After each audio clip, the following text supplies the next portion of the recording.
Maud Gattel et nous poursuivons avec Madame Danielle Simonet. Oui, merci. N'oublions pas que nos déchets sont de l'or pour les multinationales. C'est une source de profit énorme, que ce soit pour les entreprises qui gèrent la collecte, mais surtout pour les grosses structures qui vont ensuite exploiter la gestion de nos déchets. Et il y a donc des logiques totalement contradictoires entre la logique privée de recherche du profit et l'intérêt général qui devrait viser à réduire drastiquement nos déchets et qui devrait nous conduire à changer et à repenser totalement nos modes de développement avec le principe de la sobriété heureuse, qui est de se dire que le meilleur des déchets est encore celui que l'on ne produit pas et qu'on donc on évite à produire par une consommation totalement autre. Ça a été déjà rappelé, cette délibération est juste un règlement qui définit les catégories de déchets, qui reprécise l'organisation opérationnelle de la collecte, les modalités de collecte spécifiques et la collecte sélective en pied d'immeuble. Mais ça doit être l'occasion pour nous d'avoir à nouveau un échange sur la globalité de notre politique autour de tout cela et qui ne saurait se limiter bien évidemment à ce règlement. Première chose, oui, je rejoins bien évidemment sans surprise la position du groupe communiste que j'ai par ailleurs toujours défendue, qui est la nécessité de remunicipaliser la collecte des déchets, d'abord dans un souci d'intérêt général et de responsabilité vis-à-vis de l'argent de nos concitoyens, de l'argent public, puisque la tonne de déchets collectés par le privé coûte 15 € de plus, remunicipalisons et nous économiserons de l'argent. Mais c'est aussi un intérêt écologique parce qu'il y en a assez.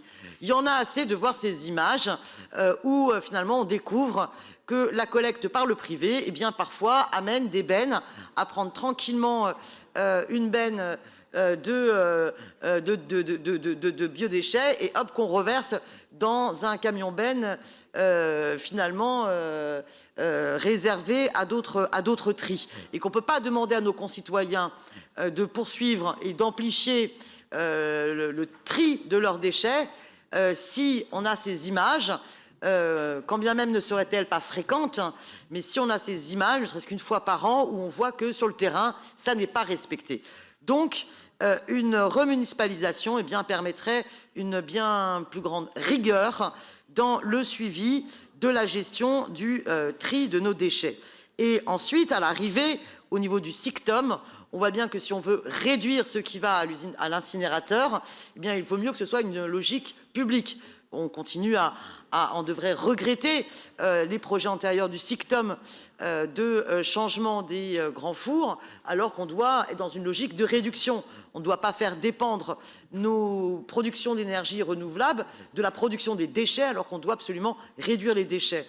Et le respect de ceux qui travaillent sur nos déchets, que ce soit ceux qui travaillent à la collecte ou les ouvriers du tri des centrales du SICTOM, devrait nous préoccuper, leurs conditions de travail et de rémunération. Or, nous savons pertinemment que dans la gestion du privé, la situation est dégradée et bien souvent inégale. Je m'en réfère aux grèves dont j'ai pu parler au précédent Conseil. Maintenant, il y a aussi donc tout l'enjeu de la sensibilisation et de la mobilisation des Parisiennes et des Parisiens. Oui, il y a enfin un guide des déchets, mais je pense qu'il faut développer bien plus d'autres actions. Je regrette qu'on n'ait pas suffisamment recours aux logiques associatives type voisins malins qui permettent de faire en sorte que des voisins soient responsabilisés pour aller aussi en porte-à-porte dans une démarche d'implication, de réflexion sur le tri des déchets, avec le lien derrière tout cela du développement des composts et des jardins partagés dans l'habitat, pas simplement privé, mais aussi dans l'habitat social qui devrait être un levier beaucoup plus exploité. Il y a encore trop d'endroits où rien ne se fait, où rien ne bouge à ce niveau-là. Il y a des expérimentations qu'on d'ores et déjà eues avec certains bailleurs. Il faut absolument encourager à les généraliser et aussi envoyer des courriers aux habitants pour leur proposer et aux assos de la Cater d'être moteurs et à l'initiative de ces démarches qui non seulement concrètement par le biais du compost et du jardin partagé permettent de réduire ce qui va à l'incinérateur, mais aussi enclenchent toute une réflexion et un autre rapport. De la même manière, le soutien aux recycleries, aux ressourceries qui permettent non seulement de donner une seconde vie aux déchets, mais permettent aussi une vie sociale autour de nos objets et un autre rapport à l'objet. Il en va de même pour les Fab Labs, les ateliers qui permettent d'agir sur le faire soi-même ou sur le réparer soi-même, qui procèdent de cet esprit. Aussi, saisissons beaucoup plus l'éducation populaire. Vous avez des super conférences gesticulées sur la question des déchets. Vous pouvez donc saisir à la fois les acteurs de la culture pour avoir une autre réflexion dans nos quartiers sur l'ensemble de ces questions. Sur la collecte des biodéchets, il est temps qu'elle arrive et qu'elle permette aussi de développer une autre filière des biodéchets et que tout cela se fasse en régie publique. Je vous remercie. Merci à vous, Emma. Merci à l'ensemble des oratrices et des orateurs. Pour vous répondre, à vous toutes et à vous tous, je donne la parole à Colombe Rossel. Merci beaucoup, Monsieur le maire. Merci à chacun et chacune des intervenants pour leurs interventions sur le règlement de collecte, de prévention et de réduction des déchets ménagers et assimilés. Vous noterez que c'est la première fois que nous parlons de réduction des déchets dans ce nouveau règlement qui vise à unifier et à moderniser l'ensemble des dispositifs qui concernent la collecte des déchets, leur réduction, le tri, le réemploi et le recyclage. Ce règlement a fait l'objet d'un travail d'échange, de concertation avec les maires d'arrondissement, les groupes politiques, et soyez vraiment tous remerciés pour ce travail que nous avons fourni ensemble. Vous avez été plusieurs à le dire, l'ancien règlement datait de 2007 et n'intégrait donc pas un certain nombre de dispositifs, de nouveautés qui existent aujourd'hui dans notre ville. On parlait tri des déchets alimentaires, tri sur l'espace public avec l'implantation de près de 300 trilibs ou de colonnes à verre, et évidemment les différentes filières de réemploi et de recyclage. Et il précise, vous avez été plusieurs à en parler et à proposer sur ce sujet. Il précise évidemment ce qui peut être apporté dans les ressourceries, d'une part, dans les déchetteries parisiennes, d'autre part, et il prévoit les modalités précises de collecte de ces horaires, ainsi que la localisation des bacs, avec des adaptations aux situations spécifiques qui sont liées à la transformation de notre ville. En effet, quand on fait une piste cyclable, c'est un échange que nous avons régulièrement avec mon collègue David Béliard, eh bien, ça impose des modalités spécifiques de disposition de bacs de collecte ou des aménagements temporaires en cas de travaux. La ville se transforme et nous adaptons évidemment aussi nos façons de faire.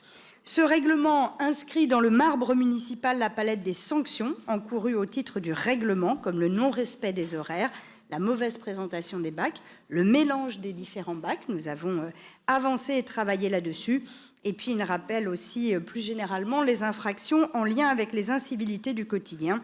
Les amendes pour jet de détritus, 135 €, les dépôts sauvages importants que nous pouvons désormais verbaliser jusqu'à 1 500 €. Et nous serons très, très vigilants dans l'application de ces sanctions en lien avec Nicolas Norman, ce qui me permet par ailleurs de répondre à la question qui a été posée. Si on prend les chiffres du 1er janvier au 15 novembre 2021, ce sont alors, le premier 88 697 PV pour tous les sujets d'incivilité qui ont été mis, dont 24 500 pour des dépôts sur la voie publique. Et globalement, ce chiffre est en hausse de 2%. Donc oui, nous avons souhaité inscrire, et nous continuons à travailler sur les priorités de la police municipale avec Nicolas Norman sur l'aspect verbalisation, mais en amont, nous mettons également en œuvre des actions de sensibilisation à l'égard des habitants et des gardiens, car notre objectif est avant tout d'améliorer le tri. Et vous l'avez, pour certains d'entre vous, rappelé, le règlement sera complété par un guide de la collecte, outil pédagogique grand public à destination des habitants, des syndics, des gardiens, des bailleurs, et ça nous permettra d'évoquer le passage à 3 jours de collecte pour nos bacs jaunes, 3 jours par semaine, à partir de septembre prochain. Merci aux uns et aux autres d'avoir voté le budget de la ville de Paris qui a permis mardi de créer les postes de conducteurs notamment et de pouvoir faire en sorte que nous passions à 3 jours de collecte. Alors, vous avez j'en profite un mot. On avait fait le point sur l'étude sur la tarification incitative. Léa Vaza nous interrogeait, je crois, au dernier conseil. Et je réponds donc à la demande qui a été faite de nouveau. Nous aurons au cours du premier trimestre un premier rendu sur cette étude que nous avons souhaitée. Un mot sur le vœu qui a été proposé et sur lequel nous avons travaillé ensemble. Merci aux élus du groupe GEP sur ce travail conjoint. Le règlement nous permet d'intégrer les nouveaux flux de collecte et donc les flux de déchets alimentaires. Évidemment, les commerces de Bourges sont des acteurs essentiels en termes de production de déchets, pas uniquement sur le reste, et notamment sur les déchets alimentaires. Il faut qu'ils puissent trier leurs déchets, mais le vœu le rappelle, des règles spécifiques s'appliquent à la collecte des déchets des professionnels, la facturation, le respect de seuil maximal, tout ça est connu. Il ne nous est pas permis de proposer une collecte spécifique, mais il est intéressant, utile, voire nécessaire qu'il s'intègre dans les dispositifs que nous allons mettre en place pour les Parisiens. Et donc, nous sommes très favorables à accompagner les commerces de Bourges dans le tri de leurs déchets alimentaires et donc de pouvoir apporter un avis très favorable à votre vœu. Merci à vous, chers collègues. Merci beaucoup, Colombe Brossel.